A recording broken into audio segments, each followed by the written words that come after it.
भारत देश में ऐसी कितनी ही शानदार कहानियां हैं। वो अपने आप अपने विकास के लिए एक दूसरे के गाइड बन गए क्योंकि वो बस द्वार थे। तब आप देखते हैं आपका भाग्य खुद को उस दिशा में व्यवस्थित करना शुरू कर देता है।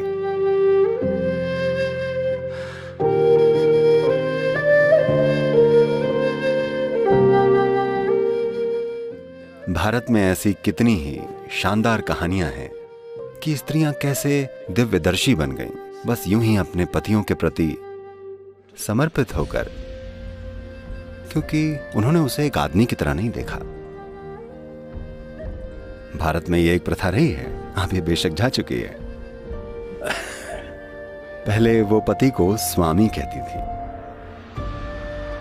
और वो भी इस पर खरा उतरता था। इसके लिए आपसी सहयोग चाहिए। तो जब चीजें ऐसी होती थीं तो शुरुआत में हार्मोन्स होते हैं, वो हरकत में आते हैं, अपना काम करते हैं, भावनाएं होती हैं, वो भी सक्रिय होकर अपना काम करती हैं। उसके बाद आप अपने पति को पार जाने के एक द्वार की तरह देखती हैं। और क्योंकि हर किसी को किसी न किसी तरह की आध्यात्मिक ट्रेनिंग मिला करती थी, ये वो समय था, तो वो अपने विकास के लिए एक दूसरे के गाइड बन जाते थे। और ज्यादातर, अधिकतर ऐसी व्यवस्था से हजारों महिलाएं दिव्यदर्शी बन गईं, पुरुष नहीं बने, क्योंकि वो बस द्वार थे। जो द्वार से गुजरते हैं वो कहीं पहुंच जाते हैं, पर द्वार कहीं नहीं पहुंचता।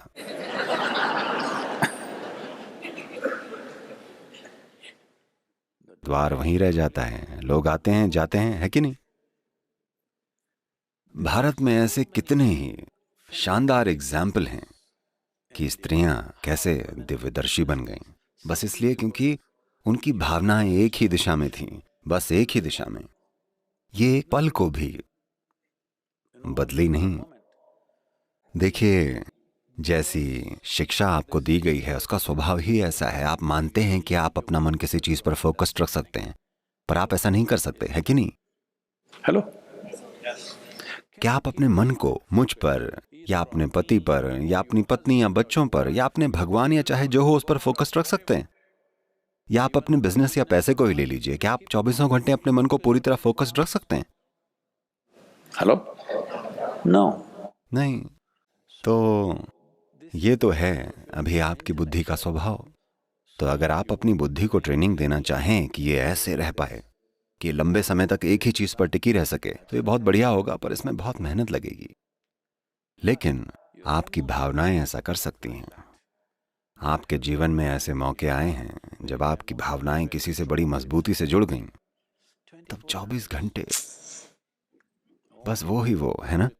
ऐसा हुआ है या नहीं हुआ है? तो बुद्धि की तुलना में आपकी भावनाएं ज्यादा सक्षम हैं। मैं बस ये आपको आहिस्ता से कहने की कोशिश कर रहा हूं।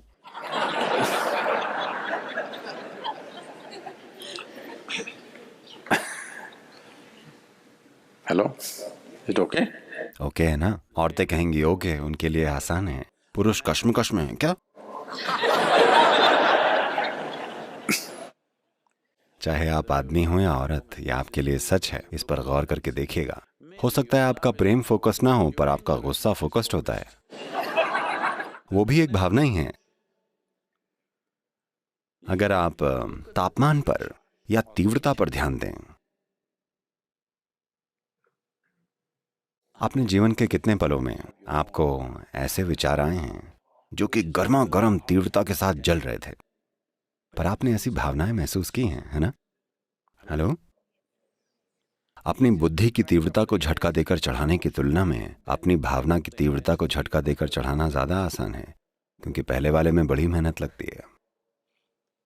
बुद्धि की तीव्रता को बनाए रखने के लिए बहुत सारा काम करना पड़ता है। The problem on the spiritual path is just this. आध्यात्म के रास्ते पर समस्या बस यही है, आप ऐसे फोकस्ड हैं, फिर आप देखते हैं आपका भाग्य खुद को उस दिशा में व्यवस्थित करना शुरू कर देता है। फिर आप ऐसे हो जाते हैं, कभी आप वैसे हो जाते हैं, तब भाग्य अव्यवस्थित होने लग जाता है। आप में से हर किसी ने जिसने इनर इंजीनियरिंग प्रोग्राम किया है, कभी न कभी ये अनुभव किया होगा कि जब आप कार्यक्रम में आए अचानक ऐसा लगा कि आपको अपनी जीवन का रास्ता मिल गया है, बूम। पर फिर आपने धीरे धीरे खुद का ध्यान भटका लिया और ये बिखर गया।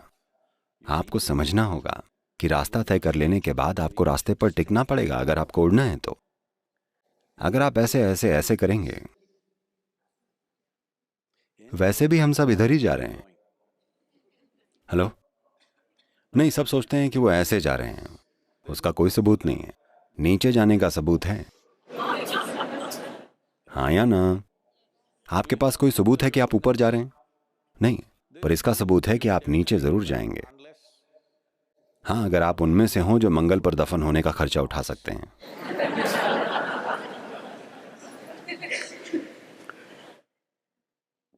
नहीं नहीं, धरती को आपकी जरूरत है। भले ही जिंदा रहते हुए आप काम के ना हों, पर मरने के बाद धरती को आप अच्छे लगते हैं।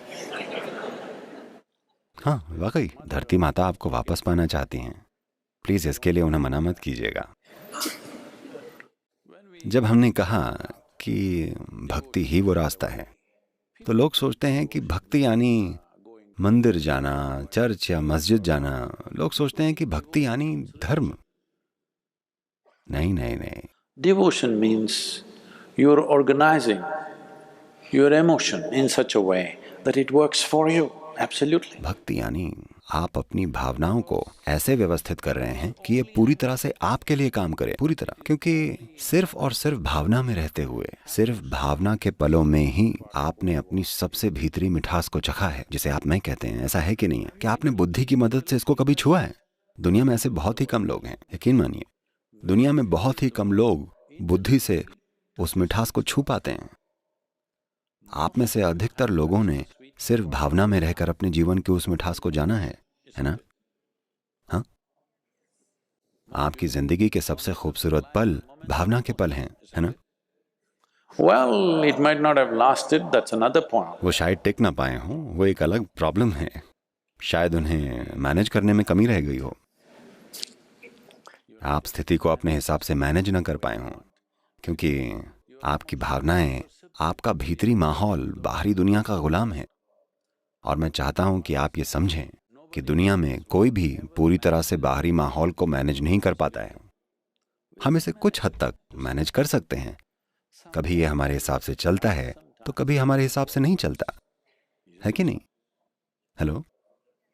कभी कभी ये हमारे हिसाब से चलता है, हम चाहते हैं कि हमारे हिसाब से चले, पर ये हमेशा हमारे हिसाब से नहीं चलता।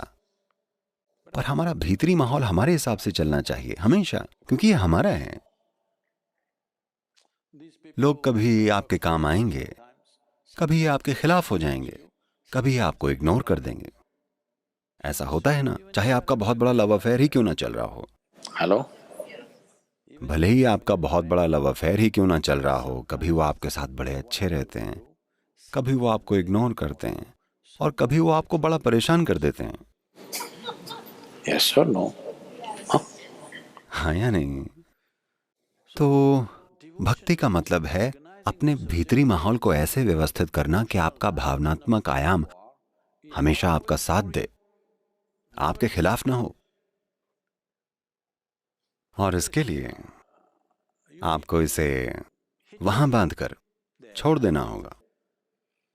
भाग्य फिक्स हो जाएगा। मैंने आपको एक कहानी जरूर सुनाई होगी। एक बूढ़े योगी थे जो वेलंगिरी की पहाड़ियों तक पहुंचे।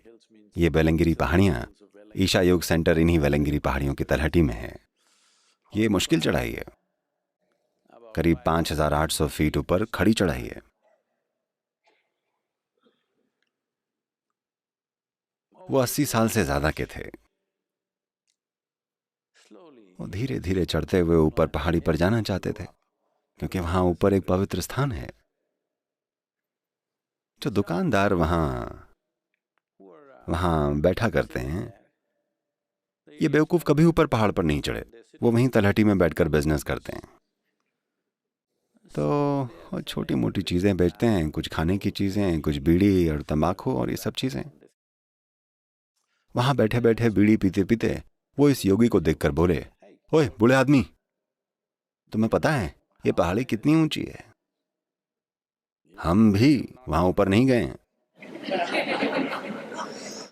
तुम्हें लगता है तुम्हारे जैसा बूढ़ा ये पहाड़ चढ़ पाएगा?